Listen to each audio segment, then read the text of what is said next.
ये इस वक्त चर्चा का विषय बना हुआ है, जहां पर महिलाओं की वफा और बेवफाई पर इस समय चारों तरफ चर्चा ही चर्चा विद्यमान है। होमगार्ड कमांडेंट मनीष दुबे के खिलाफ और चौंकाने वाला मामला सामने उजागर हुआ है और उनकी मुश्किलें बढ़ती नजर आ रही हैं।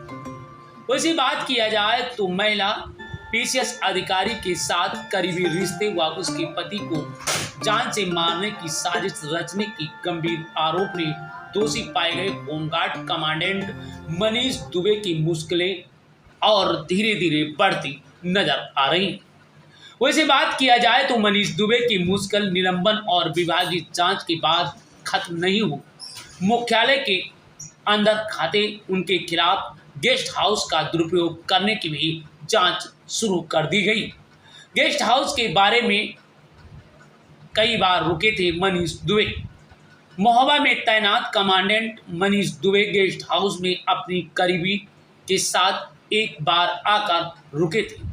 इस दौरान कागजों पर वह गाजियाबाद में ऑन ड्यूटी थे।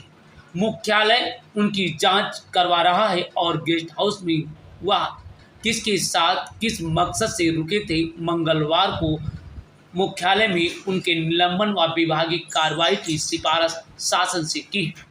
उम्मीद है कि 1-2 दिन में मुख्यालय की सिफारिश की आलमी जामा पहन जाएगा।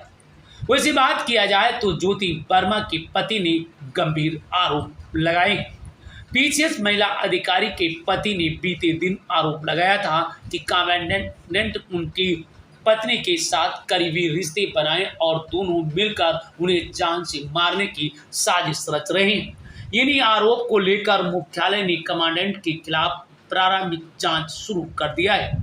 जांच अधिकारी आईजी संतोष कुमार ने अपनी रिपोर्ट में मनीष दुबे महिला को पीसीएस अधिकारी के पति को जान से मारने का साजिश माना है। इसके आधार पर डीजी होमगार्ड वीके मौर्य ने कमांडेंट को निलंबन व विभागीय जांच के आदेश की सिफारिश कर दिया है। उम्मीद है कि 1-2 दिन में मुख्यालय सिफारिश के बाद कमांडेंट निलंबन हो जाएगा और गेस्ट हाउस का दुरुपयोग के मामले में भी जांच शुरू हो जाएगा। यह प्रकरण अभी जानकारी में आया है, जिसकी छानबीन शुरू हो गई है। वैसी बात किया जाए तो वफा और बेवफाई है और कहां तक वफा है कहां तक बेवफाई है, परंतु ये वफाई और बेवफाई का रिश्ता तो बड़ा गहरा है। होमगार्ड कमांडेंट मनीष दुबे का प्रेम और प्रसंग इत्यादि को लेकर के अब सुर्खियों में चर्चाएं शुरू हो गई हैं। क्या सही क्या गलत ये तो बात का बात है, परंतु क्या पत्नी अच्छे पद पर जाने के बाद क्या पति से रिश्ता तोड़ना या पति का ही उत्पीड़न करना या उसकी उम्मीदों पर पानी फेरना क्या सही था? यदि सही था तो फिर क्या था? जरा गौर करिए, देखिए। इन सब बातों की चर्चा अब तेज होती नजर आ रही है।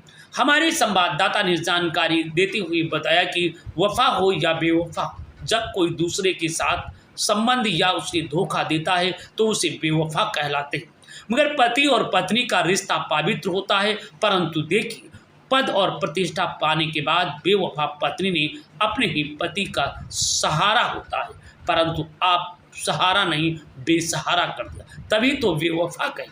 वैसे बहुत से लोग सोशल मीडिया पर अब मौर्य को बेवफा के नाम से भी लोग पुकारने लगे हैं। क्या वफा क्या वो बेवफा, ये तो जांच का विषय है। देखते रहें अब तक टीवी चैनल। यह आरोप अब तक का नहीं, जनता का आरोप है।